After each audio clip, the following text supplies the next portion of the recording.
It is my pleasure to introduce you to the new Dundee United Football Club manager, Jonathan Duncan.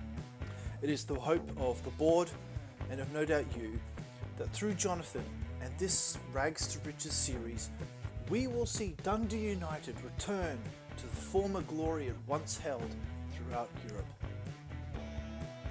For this season to be successful, we have to understand the objectives that the board have set before us. The three key objectives are that in the Scottish Cup, Dundee United will reach the quarter-final. Not an easy ask when you look at the state of the squad. So we have quite a lot of work to do there. The second point is reasonable, mid-table finish.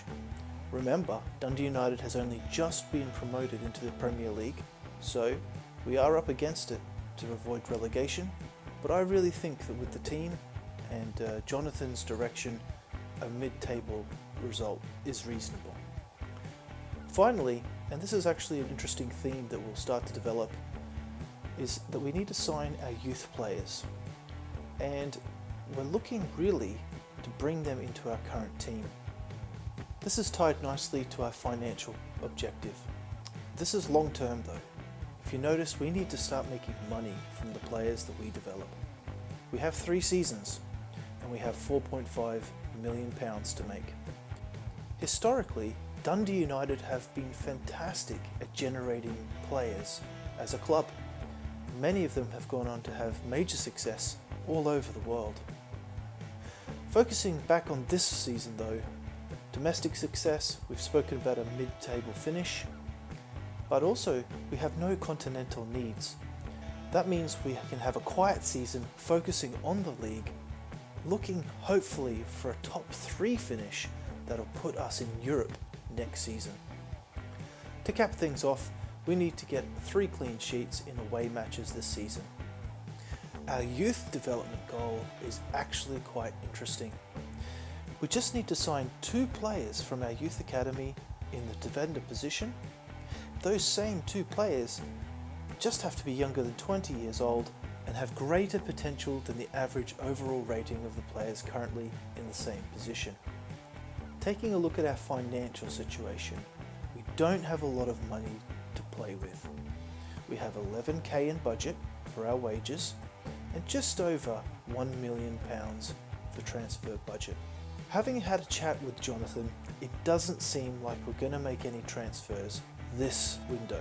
But when we get to January, I think that's where we can evaluate our options and try to bring in some quality into the team.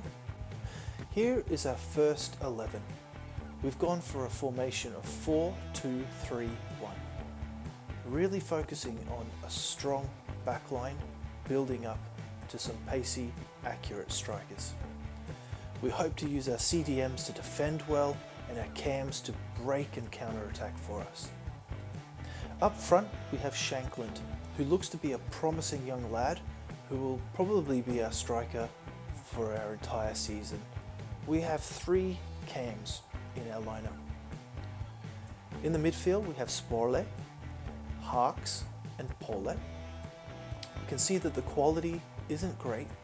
We really do need to build that up and above 70 to really go toe-to-toe with the likes of Celtic and Rangers this season. But we have a season to look forward and try to develop these players. Hopefully some training will do them well. In our CDM roles we have Fuchs and Butcher. Along the back line, our left back is Robson. We have Connolly and Edwards as our centre backs and Bolton on our right wing. We have Siegrist, who's our goalkeeper. On the bench, it's not looking that great. We've got Reynolds, Apere, Powers, Chalmers, Smith, Clark and Mayman. And there's not many in reserves either. Actually, our reserves is actually full of juniors and McNulty, who's on loan. We had a very positive meeting this afternoon with our scouts. Jonathan has directed that Strachan will remain in Scotland and scout here. Talbot will head down to England and look for young talent there. And Rebane will head over to Poland to see what he can find. When it comes to what the needs of the team are, you'll have noticed that a defensive midfield needs some help. So we're looking for some first team quality. They have to be young. We're capping our transfers to 25 years of age, and they have to be promising. We're looking for the future here. We also require some centre backs. Our centre back options are very light and ageing. So we need a first team quality, promising, and a bonus tall centre back. We also had a nice chat with Kirk this afternoon. And while Kirk doesn't have a lot of experience, we do desperately need to start moving on our objectives. So Jonathan has instructed him to start looking for defensive-minded youths here in Scotland for at least 9 months. Hopefully he'll be able to generate some good players for us to evaluate. Before we start the season in the Scottish Premier League, we do have an invite to the European International Cup. It's held in Italy this year. And we're up against Crotone, Sampdoria and MSV Duisburg. Jonathan is wanting people to show up and shine. If we can do well in this tournament, hopefully we can also inject a little bit more cash into the purse. As we review the development plan for each of the players in our current squad, as we spoke about, we have a desperate need for cams and CDMs. So all of the players who currently play in the midfield will be retrained into either an attacking or a defensive midfielder role. For attacking midfielders, we've got Paulette, Harks, Sporle, Chalmers, Powers, McMullen. We also have Fuchs, Butcher and King focused on becoming defensive midfielders. The whole idea is that they don't begin to get penalties for playing out of position, and we desperately need them to get into that very quickly. So just in review of that International Cup, obviously it's a pre-season tournament, good opportunity for the players to get a little bit of time on the ball, play as a team, create some chemistry, but we didn't have a great outcome for this tournament at all. We conceded far too many goals, and we only actually scored 3 goals in total. Overall, not the greatest of outcomes, but still it's allowed the boys to build some chemistry, and hopefully now as we look forward towards the Scottish Premier League season, we can capitalise on some of the insights we now have on the current squad. You can see here that Butcher, Fuchs, Harks, Paulette, Powers have all been able to transition into either the CDM or CAM role. The good news is that we have some scouting reports to review. The first one from our Polish scout is Łukasz there. He's 63 overall and he's £1.4 million. That's within budget. We also have Namdi, who our English scout has come back as. Obviously these are our CDMs that we're looking to bring in, the young boys, and we obviously want to see some growth.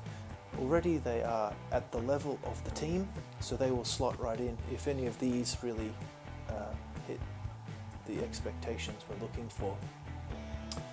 So we'll also have a look at Sheriff here.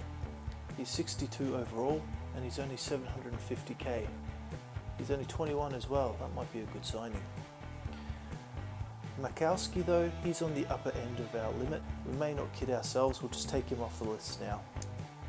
And finally, Reed from Petersburg. He's 65 overall, 1.4 million, 2.5k wage. So we have 4 players to have a look at. Obviously this guy's really cheap. Is he got good potential? Well, he is coming up as saying that he does, so maybe we'll put an offer in for all of these players and see what we get. Obviously we're not going to make any final decisions just yet, but it's good to know that we have options.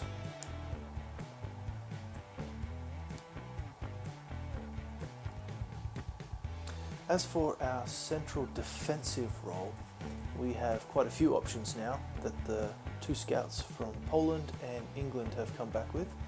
Unfortunately, nothing from Scotland just yet.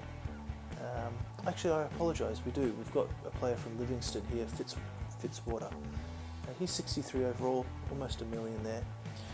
We've got, we'll start at the top. Coming in from Poland, Kamil. He's 66 overall, 1.7 million, pretty expensive. We've got Magic. He's nice and cheap. Maybe he'll be a good signing. Although he's 24, probably the upper end. I'm going to take him off just because I think Jonathan will agree that he's probably not what we're looking for. Only 62 and 24. We could probably do better. A 19-year-old from West Ham. I've got a feeling, well, I had a feeling when I saw him that his wage was going to be way too high. But 4.6k is not too bad actually.